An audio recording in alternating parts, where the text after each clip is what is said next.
शेवड़ा गांव। झारखंड के उस कोने में बसा यह गांव नक्शे पर भी मुश्किल से दिखता था।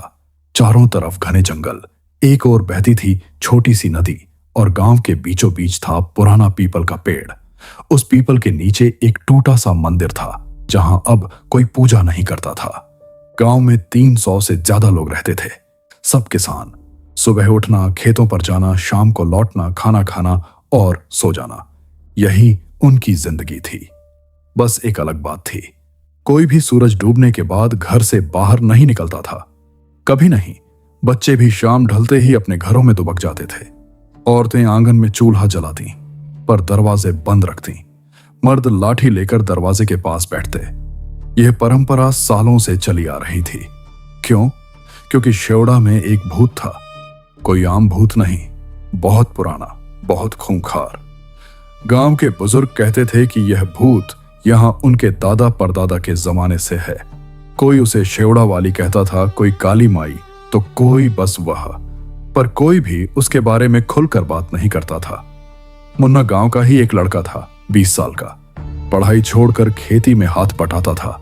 उसके बाप की मौत हो चुकी थी, मां बीमार रहती थी, मुन्ना ही सब कुछ था। उस दिन वह खेत से लौट रहा था। सूरज ढल चुका था पर पूरी तरह अंधेरा नहीं हुआ था। वह तेजी से चल रहा था क्योंकि उसे पता था अंधेरा होते ही कोई बाहर नहीं रह सकता। तभी उसने देखा, सड़क के किनारे पीपल के पेड़ के पास एक औरत खड़ी थी, सफेद कपड़ों में। उसकी पीठ मुन्ना की तरफ थी। वह बिल्कुल स्थिर खड़ी थी, जैसे कोई मूर्ति हो। मुन्ना के पैर रुक गए, उसकी सांसें तेज हो गईं। उसने आवाज लगाई, कौन है? कोई जवाब नहीं। वह औरत हिली भी नहीं। मुन्ना ने सोचा, शायद कोई रास्ता भटक गई है। वह एक कदम बढ़ाया।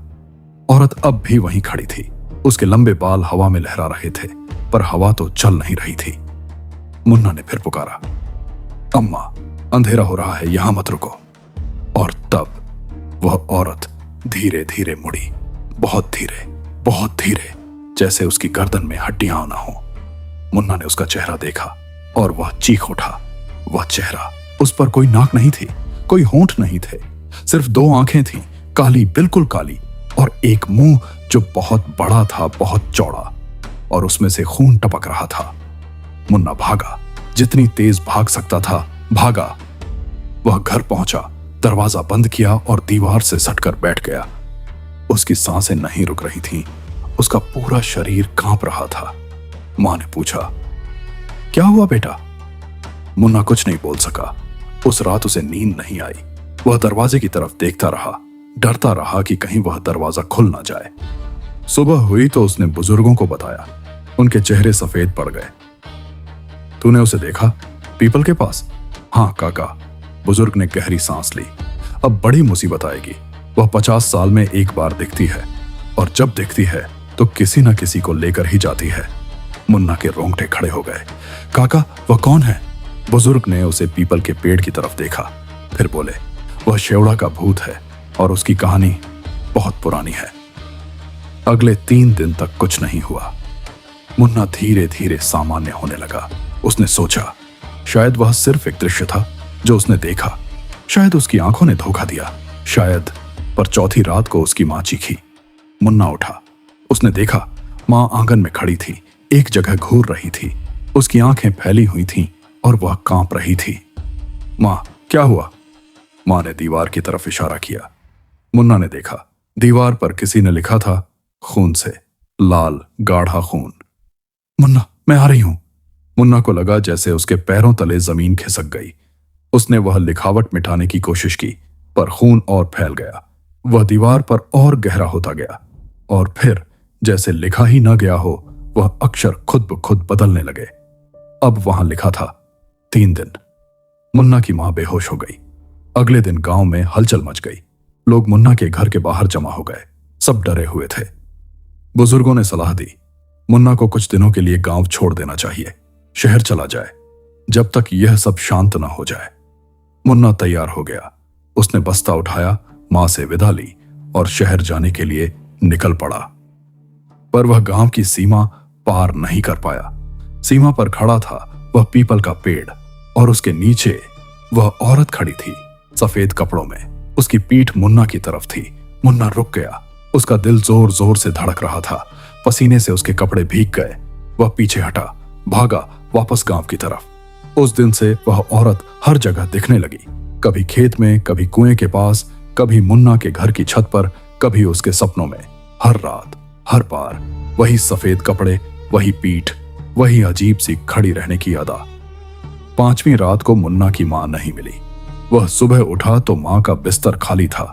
उसने पूरा घर छान मारा, पूरा गांव ढूंढा, मां कहीं नहीं थी। तभी एक बच्चा चिल्लाया, पीपल के पेड़ पर। सब लोग वहां दौड़े। पीपल के पेड़ के नीचे मुन्ना की मां पड़ी थी, मरी हुई। उसकी गर्दन टेढ़ी थी, उसकी आंखें खुली थीं और उनमें डर था, इतना डर कि देखने वाला कांप जाए। और उसके बगल में जमीन पर फिर से लिखा था, अब तू बारी है मुन्ना। मुन्ना टूट गया। वह रोता रहा, चिल्लाता रहा, पर मां वापस नहीं आई।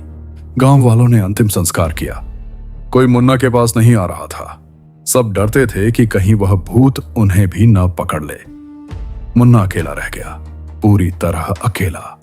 उस रात उसने ठान ली, वह जानकर रहेगा कि यह भूत कौन है, क्यों आया, क्या चाहता है। वह पीपल के पेड़ के पास गया। रात के 12 बजे थे। अंधेरा घना था, चांद भी छिप गया था। सिर्फ हवा चल रही थी और पत्तों की सरसराहट में एक अजीब सी आवाज थी, जैसे कोई रो रहा हो। मुन्ना ने पेड़ के नीचे बैठकर आंखें बंद कर लीं। मैं यहां हूं, उसने कहा, आजा, अब डरता नहीं। ठंडी हवा चली, इतनी ठंडी कि उसकी हड्डियां कांप गईं। और फिर उसने महसूस किया कोई उसके पीछे खड़ा है। वह घूमा, वह औरत खड़ी थी उसके सामने। अब उसकी पीठ नहीं थी, अब उसका चेहरा साफ दिख रहा था। वह चेहरा उतना डरावना नहीं था जितना मुन्ना ने सोचा था। वह एक औरत का चेहरा था, सुंदर भी था शायद कभी, पर अब उस पर दर्द था, बहुत पुराना दर्द, बहुत गहरा घाव। तुम कौन हो? मुन्ना ने पूछा। उसकी आवाज कांप रही थी। औरत ने उसे देखा, उसकी आंखों से आंसू बहे, काले आंसू।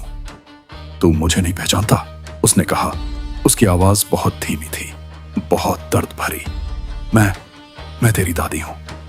मुन्ना को लगा जैसे उसके सिर पर बिजली गिरी हो। क्या? हाँ मुन्ना, मैं तेरे बाप की मां हूं, जिसे इस गांव ने मार डाला। मुन्ना के होश उड़ गए। पर दादी तो, मुझे बताया गया कि दादी बीमार होकर मर गई। औरत जोर से हंसी। वह हंसी इतनी दर्द भरी थी कि मुन्ना को रोना आ गया। बीमार? मैं बीमार नहीं मरी, मुझे मारा गया, इसी गांव ने, इसी पीपल के नीचे। उसने पेड़ की तरफ देखा। उसकी आंखों में नफरत थी, पर साथ ही एक गहरी उदासी भी। बहुत साल पहले की बात है। मैं जवान थी, सुंदर थी। मेरे पति, तेरे दादा, बहुत बीमार रहते थे। वह मुझे छू नहीं पाते थे। मैं अकेली थी, बहुत अकेली। उसने आंखें बंद कर लीं, जैसे उन दिनों को याद कर रही हो। एक दिन एक आदमी आया बाहर से, बहुत अच्छा इंसान। हम दोस्त बने। फिर हम एक दूसरे के करीब आ गए। यह गलत था, मैं जानती थी, पर मैं अकेली थी, बहुत अकेली। उसकी आवाज में सिसकियां थीं। एक दिन गांव वालों को पता चल गया। उन्होंने मुझे पकड़ा, बोले, तूने हमारी इज्जत लूटी, तूने अपने पति को बदनाम किया। और फिर उन्होंने मुझे इसी पीपल के नीचे जिंदा जला दिया। मुन्ना चीख उठा। नहीं। हाँ बेटा, जिंदा। मेरी चीखें सुनकर कोई नहीं आया, कोई नहीं। सब चुप थे, सब देख रहे थे। और मैं जलती रही, जब तक मेरी हड्डियां भी नहीं बची। वह आगे बढ़ी। उसके पैर जमीन पर नहीं पड़ रहे थे। मैं मर गई, पर मेरा दर्द नहीं मरा, मेरा गुस्सा नहीं मरा। मैं इसी पेड़ से बंध गई, सालों तक यहीं रही, देखती रही कि कैसे यह गांव चैन से रहता है, कैसे ये लोग अपनी जिंदगी जीते हैं, जैसे मेरे साथ कुछ हुआ ही ना हो। उसकी आंखों में आग थी, पर मैंने ठान लिया था, मैं एक दिन वापस आऊंगी और जिन्होंने मुझे जलाया उनकी औलादों को जलाऊंगी। मुन्ना को सब समझ आ गया। उसके दादा जो बीमार रहते थे वह तो मर चुके थे, पर दादी तो यहां थी भूत बनकर, 50 साल से इंतजार कर रही थी। तो माँ को तुमने? हाँ, उसके पति ने मुझे जलाया था, उसकी पत्नी को मैंने ले लिया। अब बारी है तुम्हारी, तुम उसी खानदान के हो। मुन्ना घुटनों के बल गिर गया। दादी प्लीज, मैंने तो कुछ नहीं किया, मैं तो तब पैदा भी नहीं हुआ था। तो उन्हीं का खून है, उन्हीं की नस्ल। पर दादी, तुम भी तो उसी खून की हो, मैं तुम्हारा ही तो पोता हूं। औरत ठिठक गई। मुन्ना ने आगे कहा, तुम मेरे दादा की पत्नी थी, मेरे बाप की मां, मैं तुम्हारा खून हूं। अगर तुम मुझे मारोगी तो अपना ही खून बहाओगी। औरत के चेहरे पर एक अजीब सी हलचल हुई। उसकी आंखों से फिर आंसू बहे। मेरा बेटा, तेरा बाप, वह भी तो मेरा था, पर उसने भी मुझे भुला दिया। कभी मेरी कब्र पर नहीं आया, कभी मेरा नाम तक नहीं लिया, क्योंकि उसे पता ही नहीं था दादी। गांव वालों ने सच छुपा दिया। उसे बताया गया कि तुम बीमार होकर मर गई। वह अनजान था। औरत का शरीर कांपने लगा। उसकी आकृति धुंधली हो रही थी। मैं इतने साल इंतजार करती रही, सोचती रही कि जब वापस आऊंगी तो सबको जला दूंगी। पर अब तुम रुक जाओ दादी। इतना खून बहा चुकी हो, मां को ले चुकी हो, बस करो। औरत ने आसमान की तरफ देखा। उसकी आंखों में एक अजीब सी शांति आ गई। बहुत दिन हो गए, बहुत अकेले। कोई मुझसे प्यार से बात नहीं करता था, कोई मुझे दादी नहीं कहता था। मुन्ना ने हाथ बढ़ाया। उसने अपनी दादी का हाथ छुआ। वह बर्फ जैसा ठंडा था, पर वह नहीं डरा। दादी, अब जाओ, जहां से आई थी वहां जाओ, यहां तुम्हारा काम खत्म हुआ। औरत ने उसकी तरफ देखा। उसकी आंखों में प्यार था। पहली बार तेरा नाम मुन्ना रखा था मैंने। जब तू पैदा हुआ था, मैंने आकर देखा था। तुझे देखकर बहुत खुश हुई थी, पर तू मुझे देख नहीं पाया। मुन्ना को रोना आ गया। दादी, अभी जाती हूं बेटा, हमेशा के लिए। पर याद रखना, कभी किसी औरत को अकेला मत छोड़ना, कभी किसी औरत का दर्द मत बनना, वरना कोई ना कोई दिन वह भी भूत बनकर लौटेगी। उसका शरीर पारदर्शी होने लगा। और हां, इस पीपल के नीचे मेरी हड्डियां हैं, उन्हें निकालकर विसर्जित कर देना, तब मुझे शांति मिलेगी। करूंगा दादी। औरत मुस्कुराई, पहली बार सच में मुस्कुराई। धन्यवाद बेटा। और वह गायब हो गई। अगली सुबह मुन्ना ने गांव वालों को इकट्ठा किया।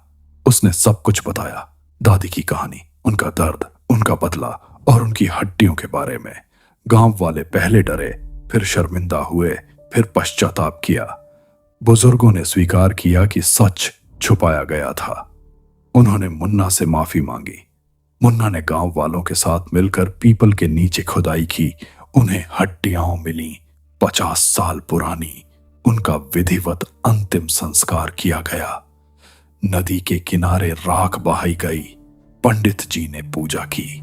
गांव वालों ने दादी की आत्मा की शांति के लिए प्रार्थना की।